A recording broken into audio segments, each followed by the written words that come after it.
और भागवत भी कौन सी लिखा है यहां पर। महाराज भागवत भी अलग अलग है क्या? कहा नहीं, श्रीमद् भागवत तो एक ही है, लेकिन भागवत के वक्ता अलग अलग हैं महाराज, जो अपने अनुसार उस कथा का विवेचन करते हैं महाराज। लेकिन कलिकाल के लोगों के लिए कौन सी भागवत बढ़िया है? भाई भागवत के वक्ता सबसे पहले भगवान नारायण, उसके बाद में महाराज भगवान ब्रह्मा जी, ब्रह्मा जी के बाद में देवऋषि नारद जी, नारद जी के बाद में पूज्य व्यास जी, व्यास जी के बाद में सुखदेव जी, श्री सूत जी, और फिर धीरे धीरे ये कथा का जो प्रसाद है ये वितरण होते होते हम आप सबके पास में आ गया है। तो कथा के वक्ता तो बहुत हैं, लेकिन कलिकाल के लोगों के लिए कौन सी कथा श्रेष्ठ है तो बता दिया महाराज। श्रीमद् भागवतम शास्त्रम कलौकीरेणु भासितम। कीर कहते हैं तोता को। अरे कलिकाल के लोगों के लिए वह कथा बढ़िया है जो तोता ने सुनाई, तोता के मुख से गाई हुई कथा है ना, वो कथा अच्छी है महाराज। कलिकाल के लोगों के लिए दवा का काम करेगी। और तोता कौन है? भगवान सुखदेव हैं। तो सुखदेव के द्वारा जो सुनाई हुई कथा है ना, वह कथा कलिकाल के लोगों के लिए सबसे उत्तम है। तो श्री सूत जी ने कहा वही कथा मैं आपको सुनाऊंगा।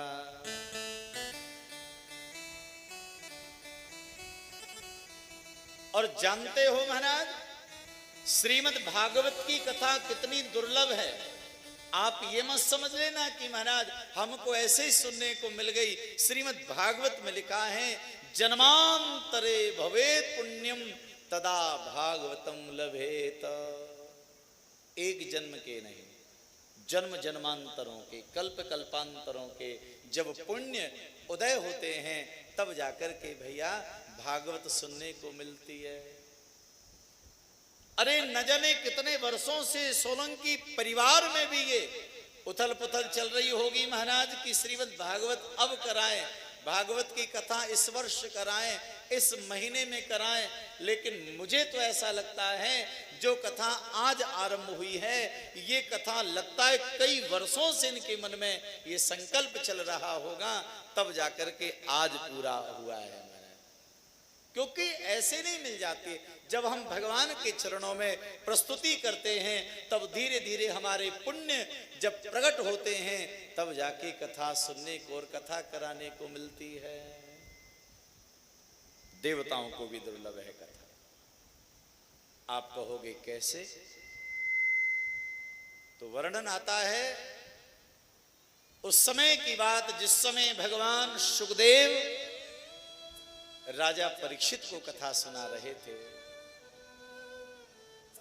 और परीक्षित को 7 दिन में मरने का शाप लग गया था। देवताओं ने ब्रह्मा जी को कहा, हे ब्रह्मदेव, मृत्यु लोक में कथा हो रही है, अगर आपकी कृपा हो जाए तो हम कथा सुनने चले जाएं। ब्रह्मा जी ने कहा जरूर जाओ, पर कथा का एक नियम है, खाली हाथ मत जाओ, कुछ भेंट में लेकर के जाओ। भगवान के मंदिर में, भगवान के दरबार में, भगवान की कथा में अपनों से बड़ों के यहाँ, संत के यहाँ, गुरुदेव के यहाँ, अपने से बड़े के यहाँ पर जाएं। अब तो महाराज कहीं पर आप जाएं, यद्यपि भगवान के दरबार में जाएं तो खाली हाथ नहीं, कुछ लेके जाओ। तो क्या लेकर के जाएं?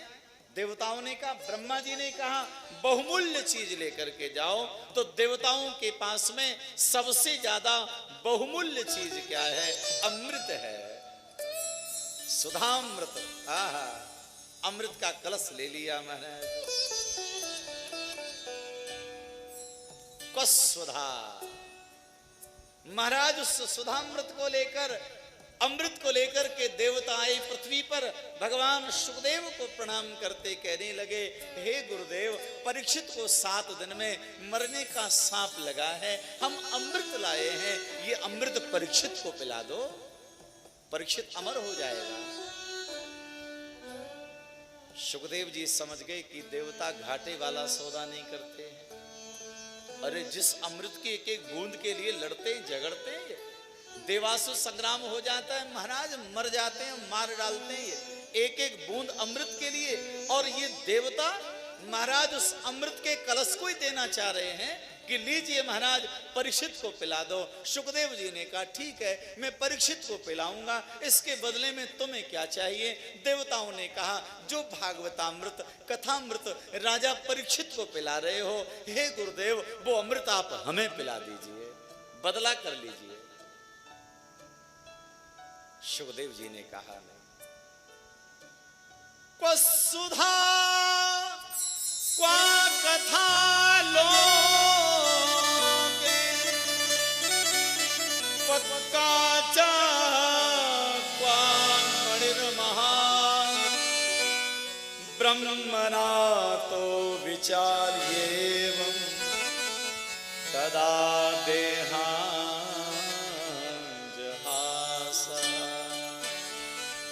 हे देवताओं सावधान, कहां तो अमृत और कहां भागवतामृत, कहां एक कांच का टुकड़ा और कहां पर मणि। कांच और मणि कभी बराबर नहीं होते, उसी प्रकार से अमृत और भागवतामृत भी बराबर नहीं होते। जाओ तुम्हारा अमृत तुमको मुबारक हो। हे देवताओं, आम श्रोताओं की भांति कथा में बैठ जाते, मैं कथा सुना देता, लेकिन तुम बदला करने को आए हो इसलिए मैं नहीं दे सकता।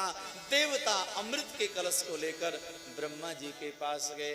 ब्रह्मा जी ने कहा क्या हुआ, कथा सुन के आए हो? कह दिया महाराज नहीं सुन के। क्यों? कथा नहीं सुनाई, हमको लौटा दिया।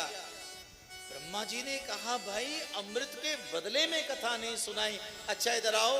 तराजू लेकर के आए, तराजू के एक पड़ले में अमृत का कलश विराजमान कर दिया, दूसरे पड़ले में श्रीमद् भागवत को विराजमान कर दिया, और जो तराजू उठाया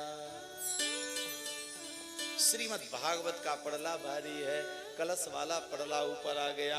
ब्रह्मा जी ने अनेक प्रकार के सत्कर्मों को रख दिया, अनेक प्रकार के यज्ञ कर्मों को रख दिया, अनेक प्रकार के व्रतों को रख दिया, अनेक प्रकार के उपवासों को रख दिया, अनेक प्रकार की तपस्या समाधि योग सब कुछ कलश के साथ में रख दिया।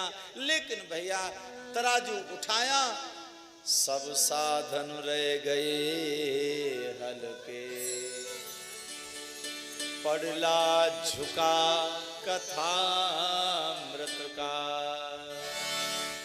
इतने सारे साधन हल्के पड़ गए और भागवत जी का पड़ला भारी रहा।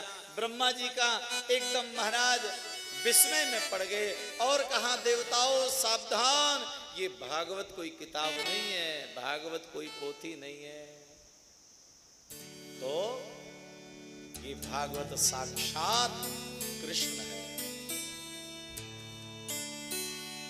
और इसकी तुलना, इसकी बराबरी कोई नहीं कर सकता। अगर इस पढ़ने में सब कुछ अगर समाहित हो जाए तो भी भागवत की बराबरी नहीं हो सकती है। भागवत दिव्य है। ब्रह्मा जी ने मोहर लगा दी। अब तो सबने जय घोष किया है, भागवत भगवान की। सबने जय जयकार किया है महाराज।